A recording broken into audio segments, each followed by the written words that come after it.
বদর যুদ্ধ তো শুনেছি, কিন্তু সেই রাতের ঘটনা কি জানি? ভাবো, মুসলিম মাত্র ৩১৩ জন, অন্যদিকে ১,০০০-এরও বেশি সজ্জিত বাহিনী। ওফ, এত অসামান্য! হ্যাঁ, আর সেই রাতে নবীজি সাল্লাল্লাহু আলাইহি সাল্লাম যা করেছিল তা শুনলে তুমি শিহরিত হয়ে যাবে।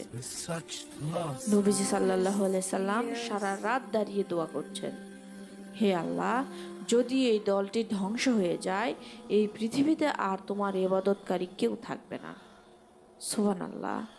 এত কাঁদছিলেন, দোয়ার মাঝে তার চাদর কাঁধ থেকে পড়ে যাচ্ছিল, চোখ দিয়ে টপ টপ করে পানি পড়ছিল।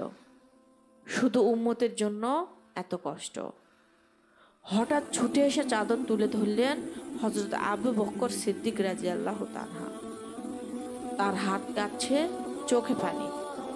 তিনি হযরত মুহাম্মদ সাল্লাল্লাহু আলাইহি সাল্লামকে জড়িয়ে ধরে বললেন, ইয়া রাসূলুল্লাহ, আপনার দোয়াই যথেষ্ট। আল্লাহ অবশ্যই তার প্রতিশ্রুতি পূর্ণ করবেন। হ্যাঁ, বদরের অন্ধকার রাতে এই দুজনের ঈমান পুরো দুনিয়াকে বদলে দিয়েছিল।